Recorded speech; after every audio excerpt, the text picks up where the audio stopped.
Good evening, everyone, and welcome to our March webinar for ISM Rochester.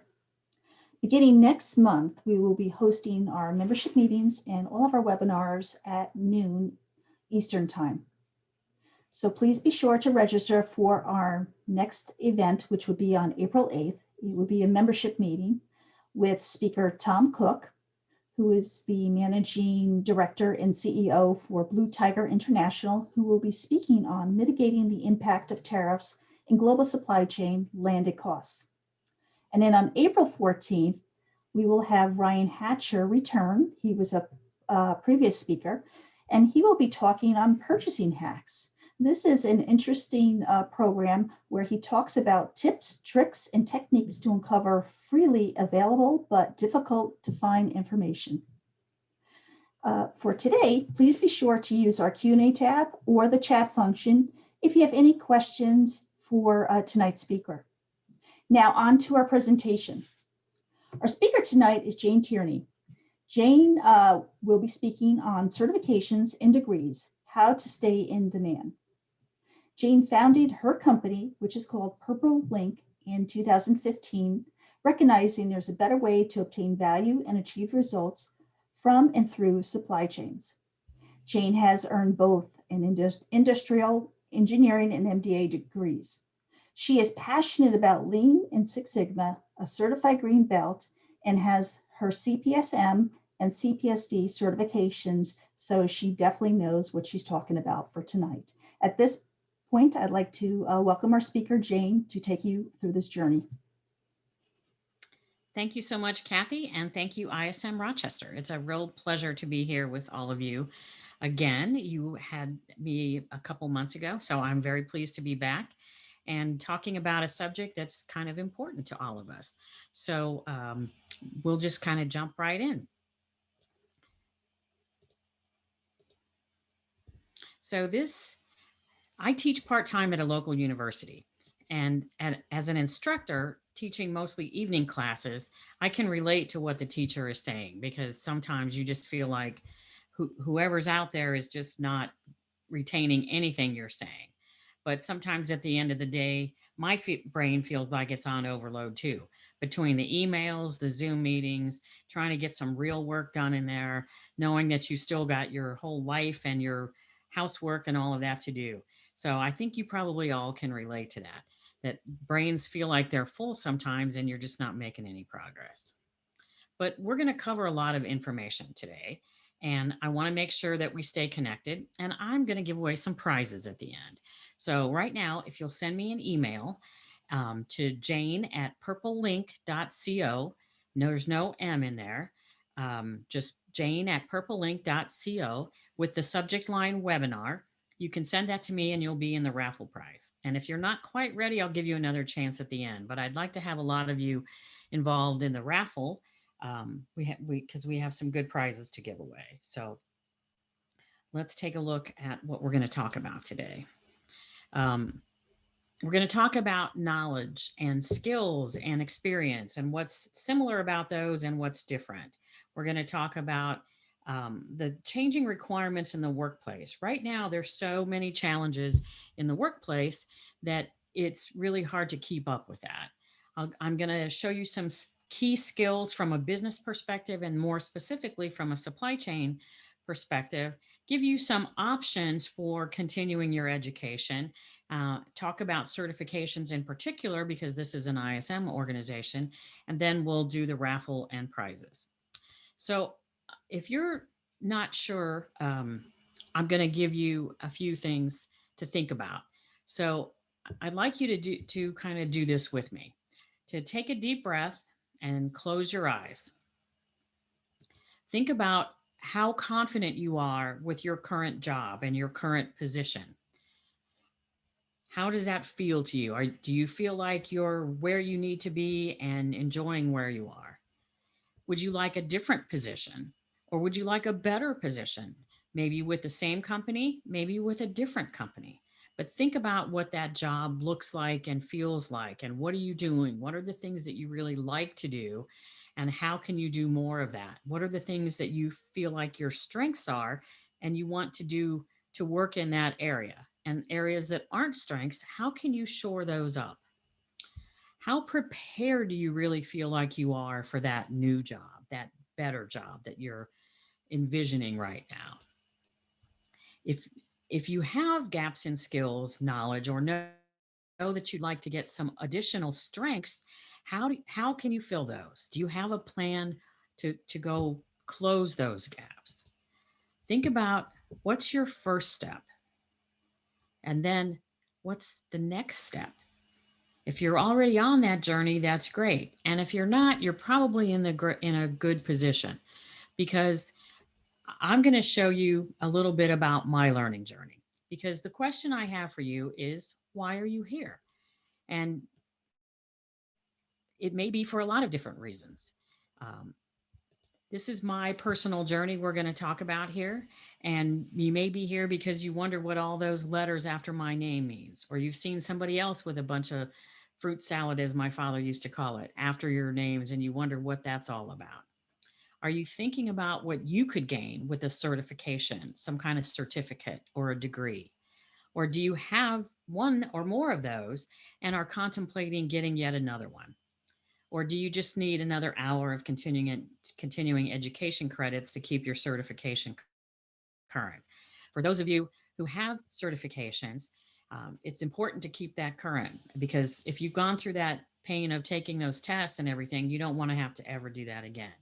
So I'd like you to put in the chat right now if you have one of those ISM certifications, or if you have another kind of certification from another organization. But right now I'm going to focus on certifications.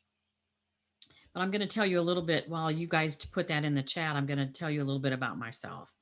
So, more years ago than I care to remember or care to admit, I was just a high school kid trying to decide what to study when I went to college.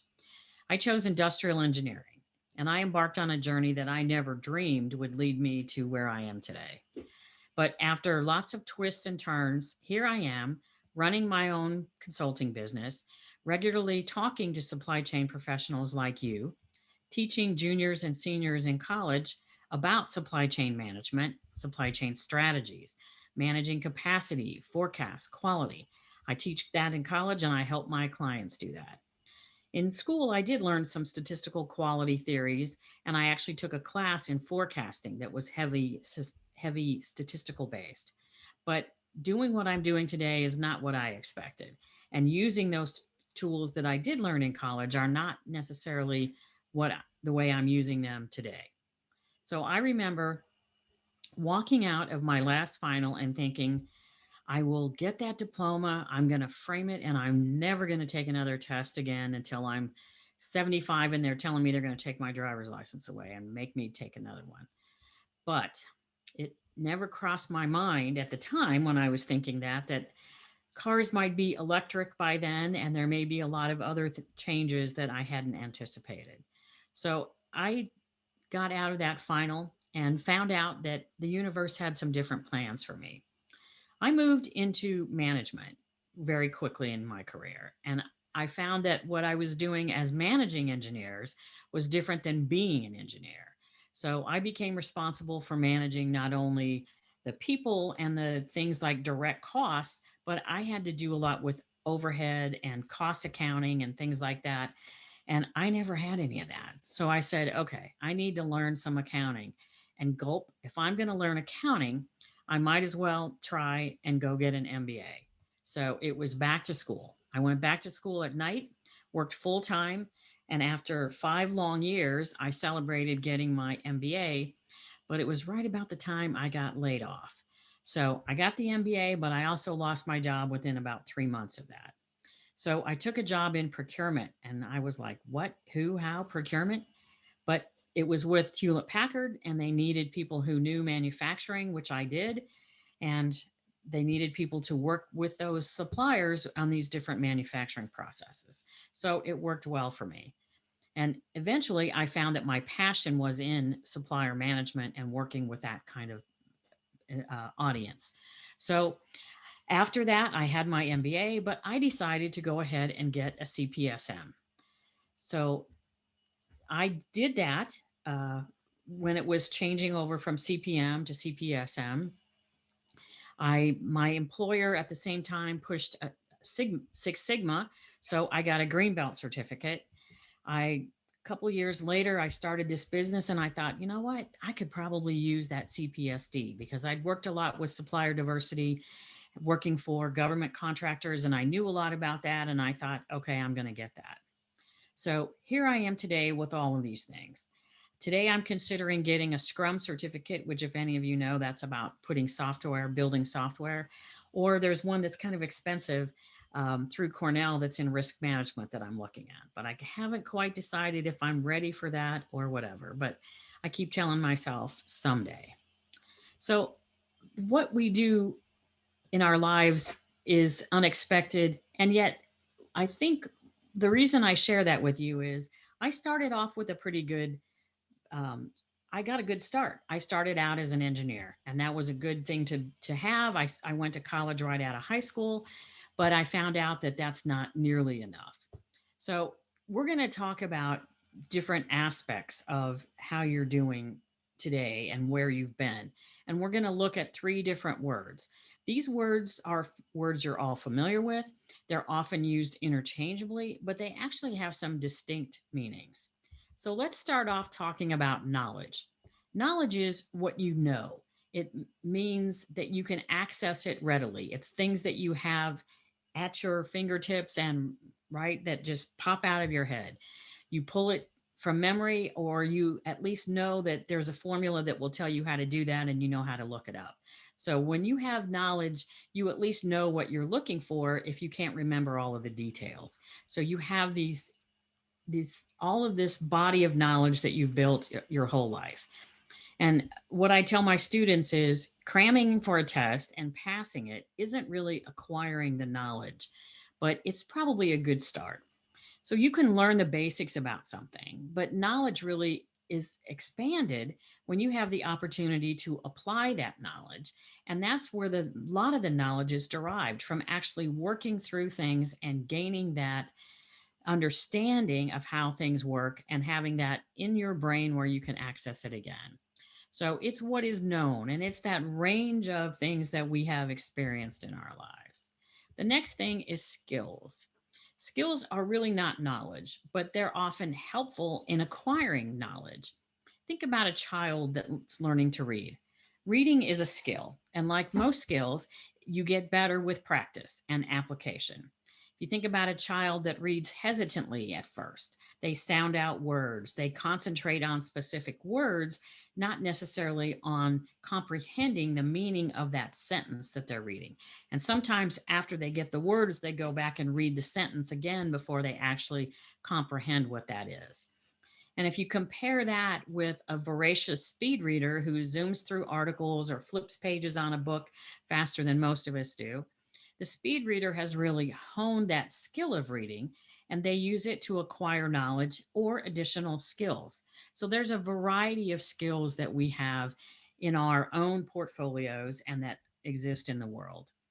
And then a real glue of learning is the experience. So when we are able to apply that, when we have things that we've lived through, things that we've actually experienced, and I hate to use a word to define a word, but if you've participated in that, if you've had training in that, if you have the opportunity to go through something and actually retain the knowledge and the skills, that's experience you have. And the opportunities that you've had to apply your knowledge and skills to the workplace or outside the workplace, all of that builds up your body of experience. So we start acquiring skills almost as soon as we're born. We start learning to roll over and talk and walk, and then we go to reading, writing, arithmetic. We go to school to do lots of things. So we get skills from school and we get knowledge from school because we study things. Then we take jobs, and even your very first job, if it was maybe being a lifeguard, or my first job was actually working in a greenhouse, which I learned a lot of things about that I didn't want to work in that kind of environment, that I wanted to get paid more than I was getting paid for that. But you also learn things like how to be on time, and you develop a work ethic, which is a skill, and you learn how to work with managers and coworkers, and you learn about the business. So there's so much that you get on the job. And then if you get a professional job, then you start learning more and more about that, the industry, the suppliers, the customers, all of the products. You get a lot of job knowledge, and you also get some skills like learning to work MRP systems or ERPs to extract reports from that. You learn skills like how to place purchase orders, how to develop and write RFQs and RFPs and all of those things. And we also continue to learn through reading the newspaper. We read articles, we get blogs, we read books. And then some of us who maybe don't like to read so much have found podcasts and books on tape, which are awesome. I have a friend who always has um, her phone with her because she loves the podcast and she listens to those probably on a daily basis. She has a broad portfolio and she's always looking for different ones because that's her preferred way of learning these things. There's also webinars like we're doing tonight. Then there's videos and all sorts of different ways that you can learn through listening. So you can get additional knowledge and skills all the time from these various ways. And we gain experience all through our lives. It includes the environment that we're in, from the environment we lived in as children and adolescents. We have personal experiences through our families, schools that we attend, travels that we've taken. How you assimilate, respond, and react to the environment and events that occur in your life, that forms your experience. We use that to navigate through life at the next step.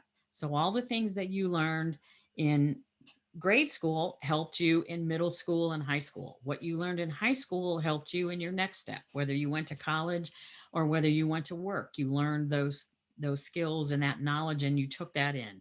And we're always learning what works and what doesn't work and how to course correct and get kind of back on track. We've stored memories of that both consciously and unconsciously, and we use that experience to make decisions, to make our plans for the future, and we use that every day. The jobs that you've had, whether they're paid or volunteer jobs, the different departments you might have worked in and with, positions that you've held, you might have had a variety of different titles through the course of your career, all of the results that you're able to achieve and the opportunities that you take and that you've gone through, or maybe ones that you passed on, or some opportunities that you may have missed, like why didn't you buy that Apple stock when it was cheap? So all of these things we learn from, and they create the experience that we have. The places we've lived, we worked for, places we traveled for work, or the places that we traveled for fun, all of that forms this body of experience. And we're so much more than our childhoods, our schooling, and even our previous jobs. We're so complex as individuals. We all have a lot of different interests. Whether you like playing on a softball team, you volunteer at a food bank, you may be the house in your neighborhood where everybody comes for barbecues, or you may take a class like a drawing class that has nothing to do with what you do at work, but it's something that you enjoy and that you want to have that experience. All these encounters and events imprint on our psyches and help form the experiences that we draw on to, again, to navigate through life. So, experience isn't about how smart you are. It's really how you've processed all the learnings of your personal involvement and how proficient you become at those things. So, we all have a variety of skills. And I'm going to show you a set of skills, 10 skills that were determined from a study done by the APQC, the American Productivity and Quality Center. These are specific supply chain skills. And we have at the top of these were ranked in order of importance. So it's really not a surprise that in supply chain, business ethics is at the top of the heap. We have to have ethics in everything we do. Excuse me. Communication, both oral and written, is right up there at the top, and it's very close to business ethics in importance to these managers. Then we have stakeholder management, managing relationships. Those are up there both they separate them in this study. I think that's a couple of skills that people often put together, because building those relationships and how you manage those, whether they're stakeholders, internal people, external people, or whatever, how you manage your life, that's important. Critical thinking, that's a really tough skill to kind of define, and it's hard to teach, and it's sometimes very difficult to learn. Supplier relationship management, again, relationships. Leadership, for those of you who have had any length of career at all, you know that you've met some people who are strong leaders, not necessarily managers, but leaders. And sometimes they're both. But leadership is something that, and there's that age old question, is it something that you have or something that you can learn? My own philosophy is you have to have some leadership tendencies, but everyone can be a better leader if they put their time and effort into it and develop that as a skill. Complex decision making, traditional negotiation, and being a team player. How many of us learn to be team players by working on with other school organizations, whether it was playing on a team or working in a Spanish club or whatever type of thing that you did? A lot of us learned teaming skills at that very young age. I come from a big family. I'm one of six, and you learn really quickly how to be as a team, or how adversarial that can be. So I group these when I work with my clients and uh, teach their organizations into these four different groups: business acumen, which is things like ethics and negotiation and some of that; traditional procurement, which again is negotiation; supplier relationship, because it's important to know relationships, but supplier relationships are special; strategic thinking; and finally teamwork. And so for me, stakeholder management, relationship building, that's all of how you work with your team. So we've looked at these skills, and hopefully those are familiar to you. And if you've been paying attention at all today, you know that there's pressure on employees to do more and be more productive, more efficient, save more money, get those higher cost reductions, and on and on and on. And to do this, we need all three of those elements: knowledge, skills, and experience. And we need to apply them to our workplace, to the work that we do, and the tools and processes we use. One thing that's really hard to deny, though, is the rate of change that we're experiencing today, especially in technology. When you look at devices, software, the way we apply those software programs and use the devices, all of that is changing very, very rapidly. There was a study that was published just last month by Wiley, who's a learning what is that is a learning organization, and 51% of employers, managers estimate that the average length of time that technology skills become outdated is 2 years or less. And in less tech heavy sectors, 75% said that tech skills have a lifespan of about 4 years. Now, I've been around a while to acquire all of this learning and knowledge and whatever. So, 4 years for me, I have quite a few of 4 year chunks in my career. And I imagine some of you do too. And if not, if you're starting your career, then you have a lot of 4 year chunks ahead of you, and think about all the changes that can make. So today, employers are looking at resumes not only to see what you've accomplished, but increasingly they're looking for evidence that potential employees are continuing to hone their skills throughout their career. PwC found that these days, 77% of the people looking for jobs are willing to learn new skills or completely retrain to improve their job chances. And these are people that are employed as well as unemployed, but people are willing to absolutely learning new skills. And this floored me. 77% of the people are willing to completely retrain in order to improve their job chances. As we know, technology drives a lot of this. In this same study, 55% of managers believe that there's a skill gap in their company. And I'll show you some of the supply chain skill gaps in a slide or two down the road. 60% of C level people see a gap in skills. and 75% at the VP and senior manager level reported that they see significant skill gaps in their organization. So that's 55% of all managers, 60% of the top guys, and then 75% of the higher echelon of managers, VPs and senior managers. And it was interesting to me that only 38% of those people not managing say they see a skill gap. So it seems like the lower you are in the hierarchy, the less that you see some of the skill gaps in the workplace.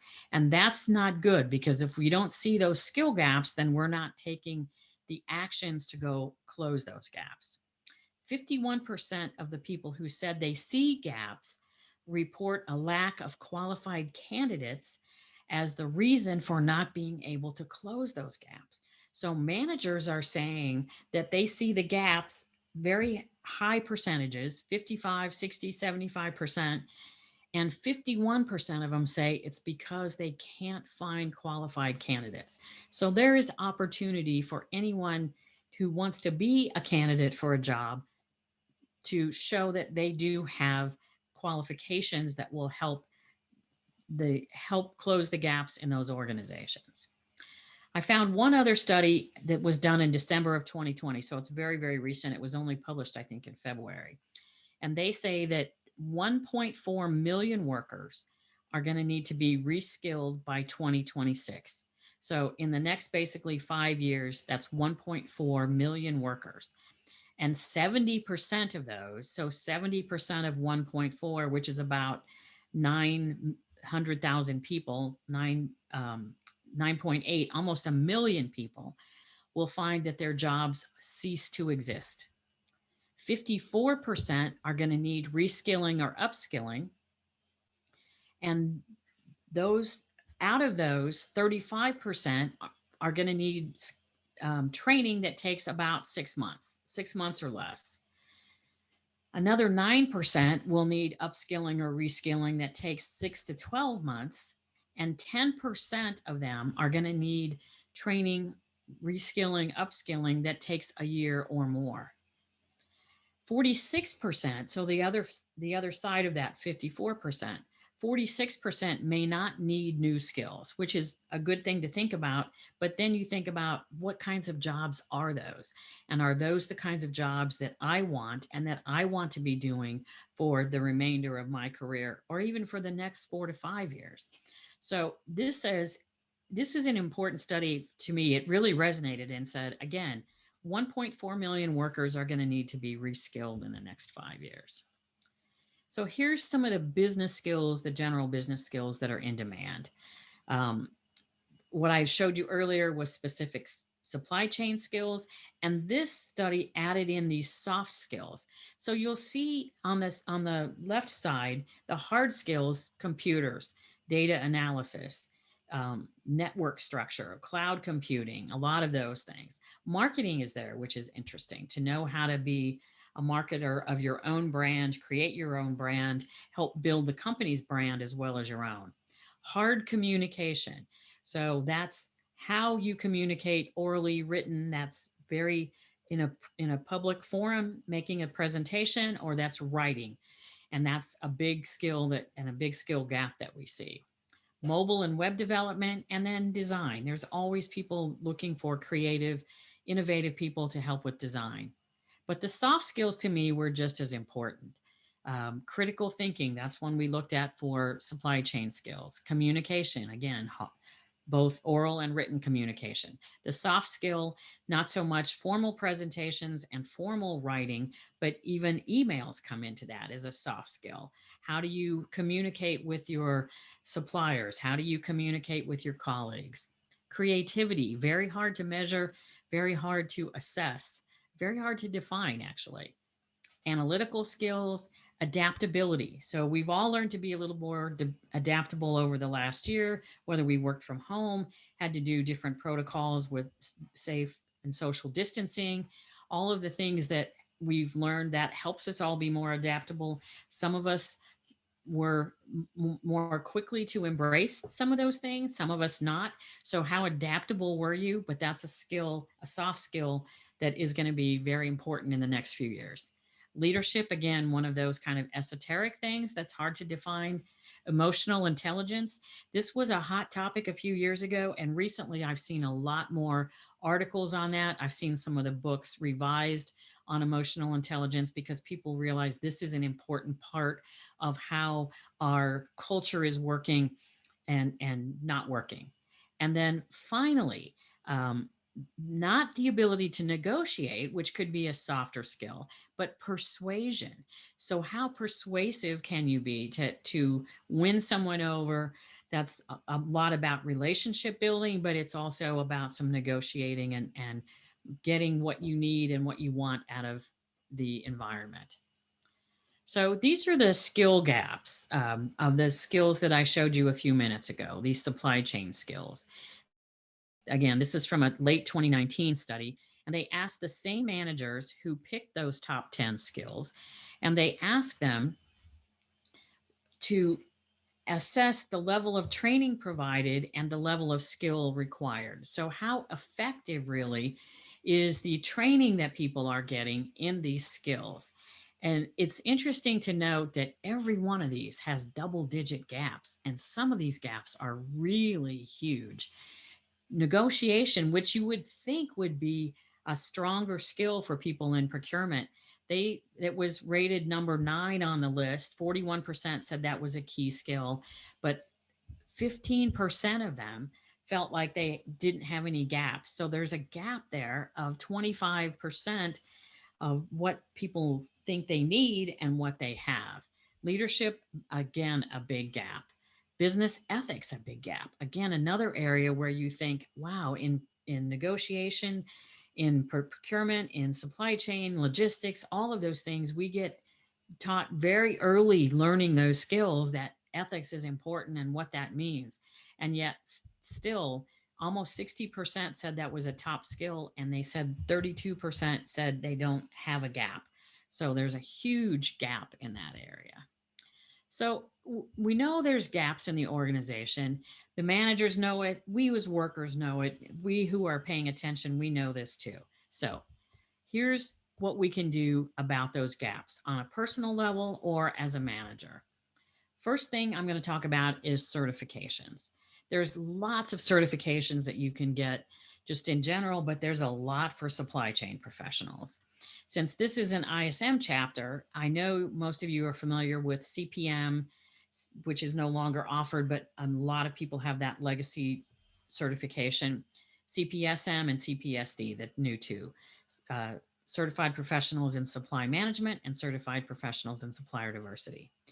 ASCM is the new name for APIX. So APIX has been around for a long time, but they've changed their name to ASCM, and they have certifications. They have CPIMs and CSCPs, CLTDs. They use the SCORE model. So there's a lot more acronyms there. Some of you may have those certifications. I know a lot of people that I have worked with in the past, and my colleagues today have CPM and maybe a CPIM, or maybe they have a CPSM and one of the other CPIM. CPIM for production and inventory management is a very good place to start, and it's a certification a lot of people have earned over the years. CSCMP is the organization. They do a lot with logistics and transportation. They're the old, I think, National Transportation um, Association or something like that. They have lots of different um, certifications as well. The Chartered Institute of Procurement and Supply, SIPS, not an organization that's known as well here in the United States, but they are growing. They have targeted growth goals and strategies. They've actually hired some people here in the United States. They're setting up a chapter in the East, and they're trying very hard to increase their presence here in the US. So they are working to do that. There's lots of other certifications available. Some of the more common ones that I see are project management certifications. I think it's a PMI, or maybe it's a PMP, project management professional, and the organization is the Project Management Institute, I believe. Sometimes you'll see finance people. I've known people with CPAs that worked in supply chain, and lots of different types of certifications available. So those are all good. I can't say that I actually prefer one, except I'm an ISM member and I have the ISM certifications, but they all are valuable in our profession. If you don't have some of those, you can find out that the CPSM, the one they offer now, um, it has three different exams in it. Exam one is 880 questions. It takes 3 hours. Exams two and three are 165 questions and they take 2 hours and 45 minutes. So these are not easy undertakings. You don't just, oh, I think I'll go take that. You can earn the certified professional in supply management by passing three exams. If you have a bachelor's degree, you need 3 years experience. If you don't have a bachelor's degree, you need 5 years experience. So when it was first introduced, if you remember, some of you who might have been around the last, I think it was about 10 or 12 years ago, they did not have that degree, that certification available for people without degrees. Then they found out that a lot of the people that had CPMs and that were in the profession didn't have college degrees, 4-year degrees, so they extended that with the 5 years. That renews every 3 years, and you need 20 continuing education hours. So most of you are familiar with those. The CPSD is a shorter exam, 120 questions. It takes 2 hours. You need to pass exam one of the CPSM, and you need to pass the supplier diversity exam. If you've already passed exam one, you don't have to take it again. If you have a CPSM, it's just one test of 2 hours and you're done. So that was one of the appeals to me. It was just one test. Same thing, bachelor's degree or 5 years of experience, bachelor's degree and 3 years of experience or 5 years of experience. It renews, same thing, every 3 years, continuing education hours. One of the other concerns I had was, is that 20 more education hours or not? And the answer is no. Whatever applies to one can apply to the other. You don't have to double count, but you have to look at when they start and stop. So you have to make sure that within that 3-year period, immediately before your expiration date, that you have those. And you can't cram all at the end is what I say, if because you might miss one or the other deadlines.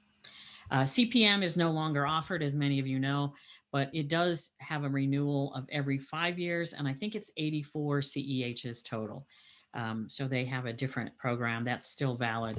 Some CPMs were given as lifetime certifications, and there is no renewal on that. So I've known some people that had that and they get to sign CPM for the rest of their lives, but ISM figured out at some point that, hey, just because you got it at that point in time doesn't mean you're keeping up. And the whole point of the certification renewal and keeping up with this continuing education hours, besides the fact that ISM gets some money, so we have to be pragmatic and honest about that. But the other piece is that ISM wants these, and these other organizations, they all have certifications that are renewable and need some kind of continuing education. They recognize that our profession is changing, and it's changing rapidly. And in order to stay up, you need to keep looking toward updating those skills and paying attention to what's going on in the industry, in the profession. And if you don't do that, then you don't stay current, and that certification has less meaning to yourself, to a potential employer, and to the general public. So in order to keep their reputation strong, they've added these education hour requirements and the renewal process so that they can tell that you are continuing to upgrade your skills and at least stay current with what's going on. There are certificates available. You can find these locally. I live in the Los Angeles area, and here we have lots of certificate programs. Some are available, like from a junior college. UCLA, which is a very well known university, through their extension program, they have a supply chain certificate.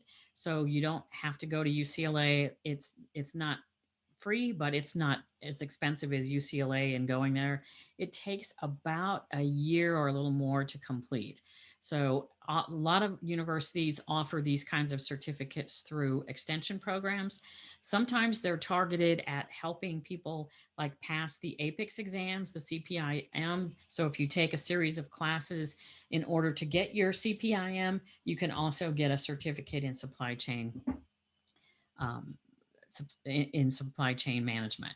So they can be university sponsored. They're not all. So there's a lot of different ways to get those. Usually a year or a little less, maybe a little more for the certificate program.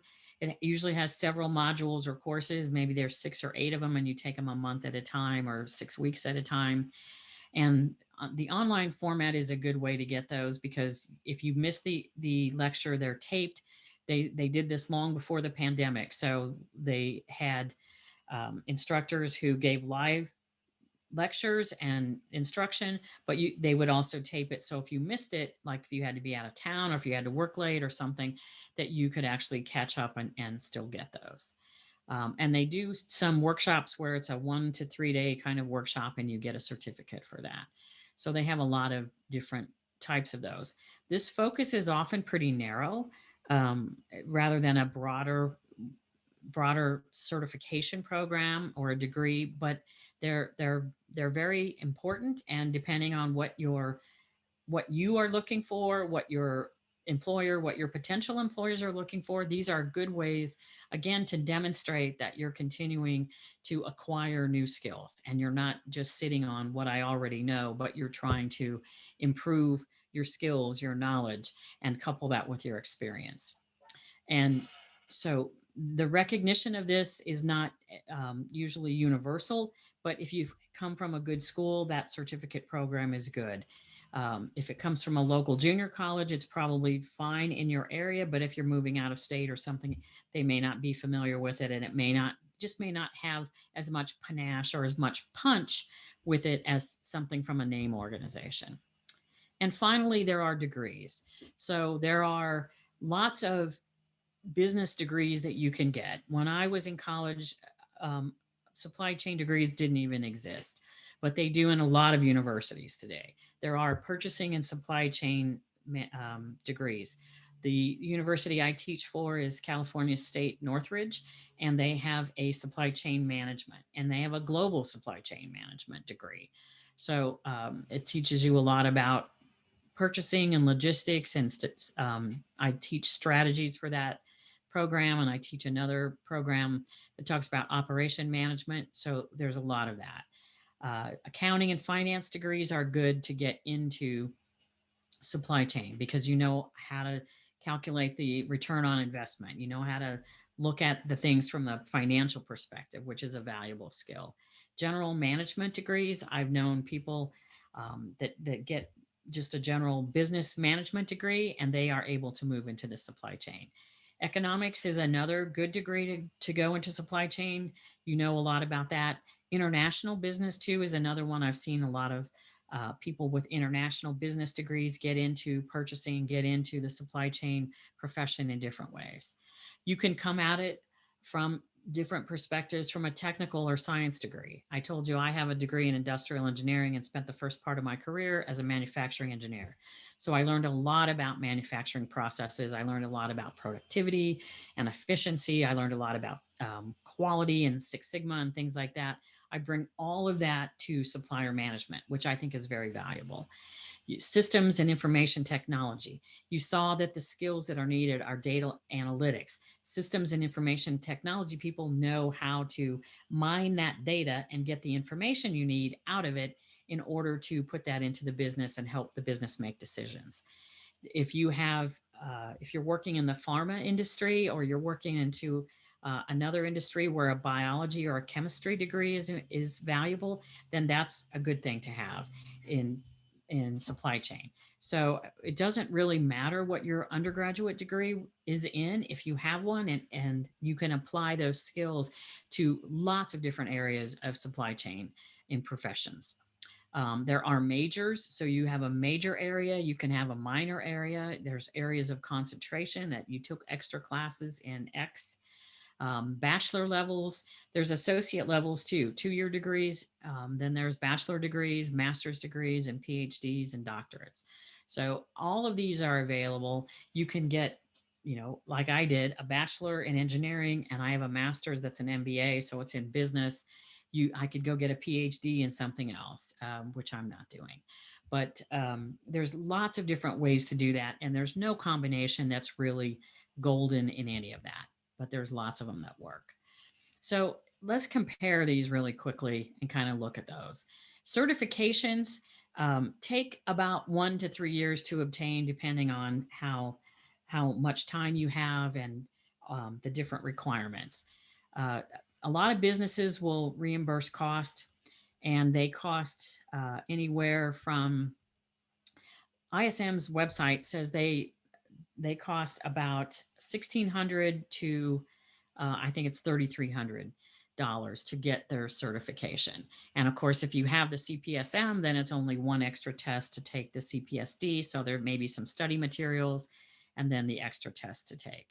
So ISM materials, for example, are $795 for members and $11.95 for non-members. That material covers all 3 exams. To take the exams, it's $229 for a member for each exam, and if you're not a member, it's $379. So what I always say is make sure that you become a member, because that's the same for APICS, that's the same for CSCMP or SIPS. If you're going to take these programs, join at some level of membership, because the level of membership gives you discounts for all of this. And the other point I want to make, and I really want to emphasize this, if you want to get any kind of certificate, certification, degree, ask your employer if they will reimburse it.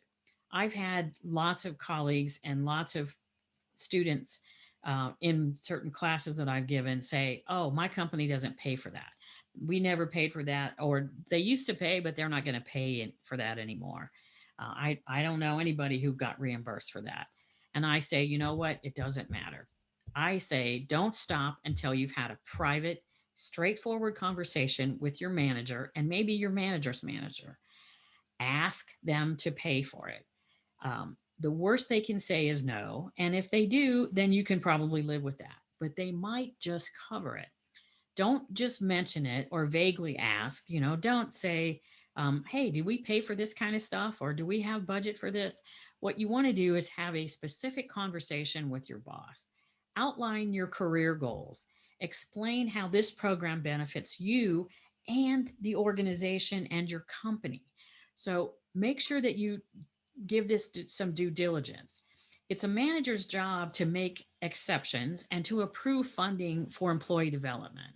So if there's any kind of training budget, they can take those funds and use them for you, and nobody else has to know about it. It doesn't have to be everybody gets access to this.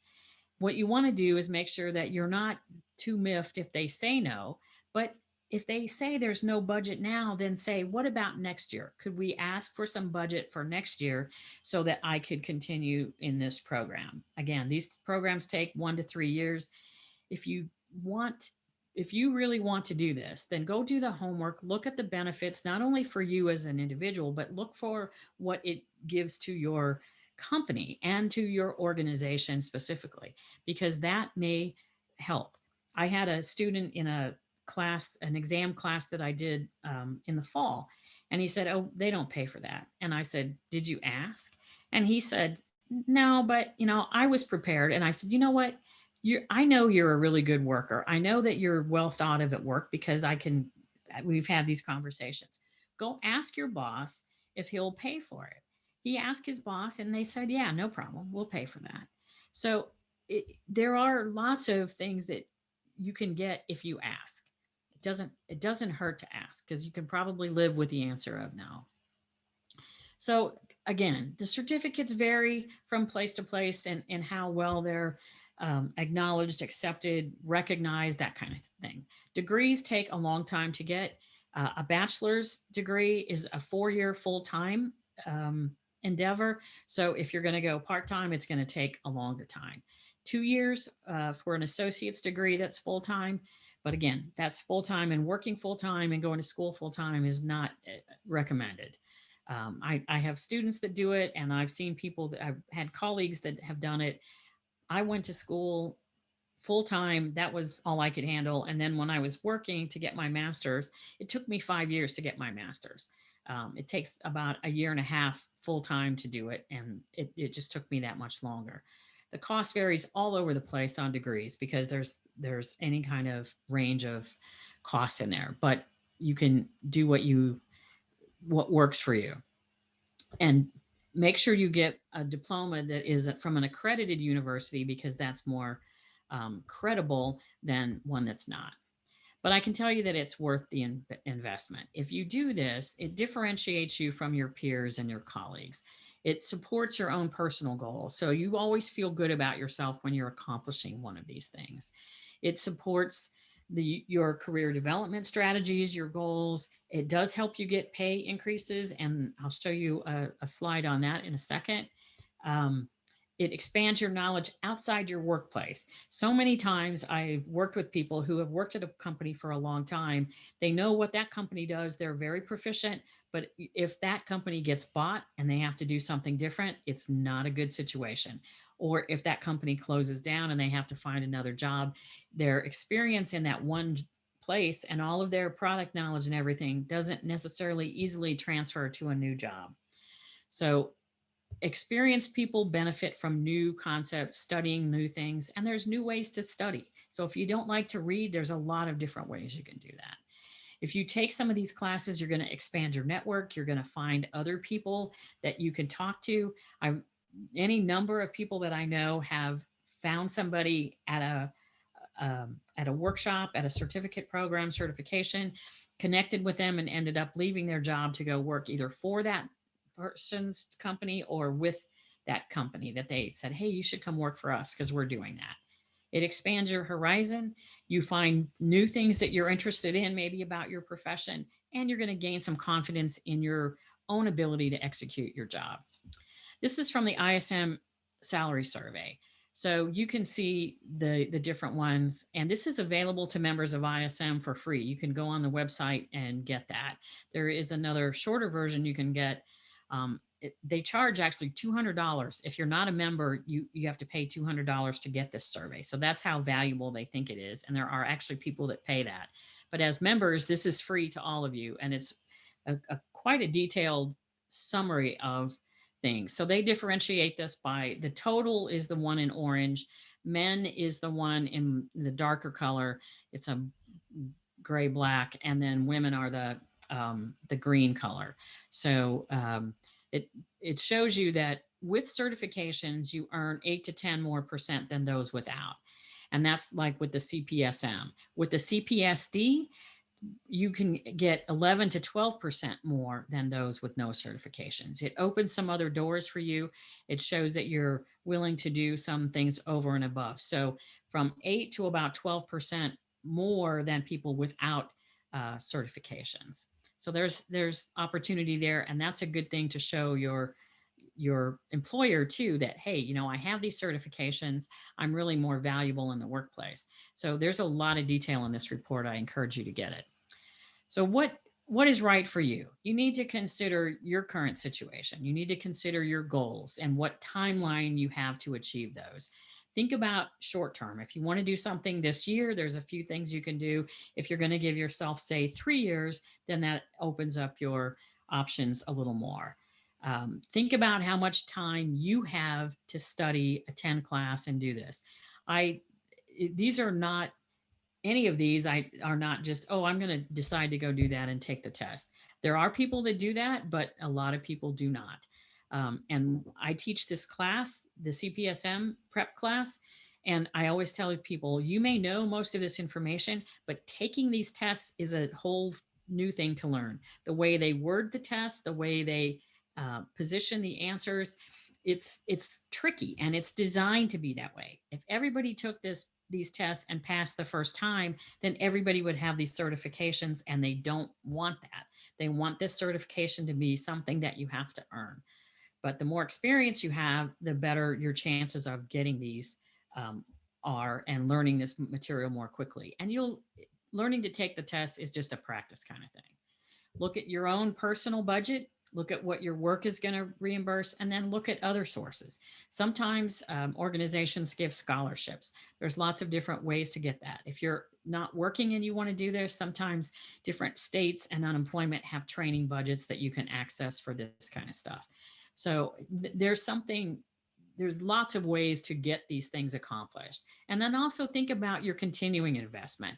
Right now, I'm not enrolled in any programs, but I still have books on my nightstand that I'm reading. I read articles, I do this, I deliver webinars. And believe me, if you're going to learn something, one way to learn it is to figure out how to teach it to somebody else. So there's a lot of different ways that you can continue to educate yourself. No matter where you are in life, any and all of these things are attainable. If you want to do these, go do these. I've had people do this just because they felt like it, not because they wanted to get a better job. They were towards the end of their career and they said, this is just something I always thought would be nice to have, and I'm going to go do it. Our world is smaller, but it's more complex than ever. Supply management is changing all the time. With what we've seen in the pandemic last year, there's a lot more emphasis on risk. With what we're seeing in our culture, a lot more emphasis on relationships and managing that. All of those things are going to change, and then the technology keeps changing. So think about your career goals, find your niche, figure out what works for you, make some small steps because small steps count. If you schedule the appointment with your boss to go talk about them paying for this, that's a step. If that's step one, then take that. Remember, this continuous learning promotes brain health, and that's a good thing for all of us. And it makes life a lot more interesting when you continue to learn things. So if you're ready to start, think about your company, think about what's coming for you, then you can do this. I have a certification class for exam 2. It starts in 2 weeks, a little less than 2 weeks now. It starts on the 29th. It's online. It's easy to take. It's one day a week for an hour and a half. If you want to do that, that's great. You can sign up. Um, you can do a call with Jane and talk about it if you're not sure that you're ready to start. If you're ready to start, you can go to my website, which is purple-link.net. And then you can sign up for that class. It starts the 29th of March and it goes through about the middle of June. So different classes move at different paces, but there's a lot to get through. So it's about a 12-week class. Okay, so I'm just about finished. If you sign up for a call, you're going to get the slides from this presentation and you'll get to a subscription to my webinars, which means you get the slides and the taped one every time you have a session. So if you can't make it, you still have it available to you. If you would like to be in the drawing right now, I need you to send me an email very quickly to jane@purplelink.co with subject webinar, and then I'm going to pick a winner. So I'll give you about 30 seconds. You're going to get the slides from this presentation. And if you want the slides, then you need to send me an email because I don't have another way to send you the slides. So if you want the slides, do that to send me the email. I'm giving away a great book. It's called Radical Candor. I'm reading it right now and it's really illuminating. It's for anybody who wants a good boss or wants to be a good boss. And then you get a subscription to my webinars. So I'm going to pick the winner, and the winner is going to be Michelle Yeager. So Michelle, are you still on? Hopefully you're still on, and you can send me another email that says where to send the book, and I will get that book sent out in the next couple of days. So I need an address to send it to. So I'm going to leave you with one thing to think about for certifications if you're interested in getting a CPSM, a CPSD. And by the way, I'm qualified by ISM. I took the test, I took the program, and I took the program in order to be a qualified teacher. So I am certified by them. I have materials from them to add to whatever materials you would get. And so I am fully qualified to teach both CPSM and CPSD. And I have a really high track record of people passing all the exams. So very, very high pass rate. So if you're interested in doing that, I'd love to have you. I'm doing one that's in the evening here, and I'm doing one at lunchtime on the East Coast. So here's what I'm going to leave you with, that you can't start the next chapter of your life if you keep rereading the last one. So if you want something different, if you want more, if you feel like you'd like to demonstrate to your current employer or a potential one that you're ready for more, then sign up now. So that's all I have, and I will take questions. Okay, actually, I don't see any questions right now in the chat or the Q&A. Just one question for you from me. Do you think it makes a difference to have maybe a mentor to help you in this process, especially figuring out exactly which you would need for your career path? A mentor can be a real help. They can help you kind of navigate the options. They can counsel you on their experience and share that with you, and they can help you decide, which path is best for you. Or even if you do need additional continuing education. But I'm going to tell you, every employer today is looking for people who are willing to do that and have demonstrate that they are continuing to improve. So the fact that you read a book a week, your employer really doesn't care, and that's very hard to put on your resume with any credibility. We can all put that on there, but is there anything concrete to show for that? If you have a certificate or a certification, that does. Oh, thank you so much, Jane. The presentation was really, really thorough. I have to really say it was very thorough, not only on, university type of educations, but also all the different types of certifications that are available to everybody out there.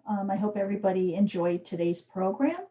If anybody has a question for Jane, you can always email us. I will be sending you out a copy of the recording tomorrow with your CEU.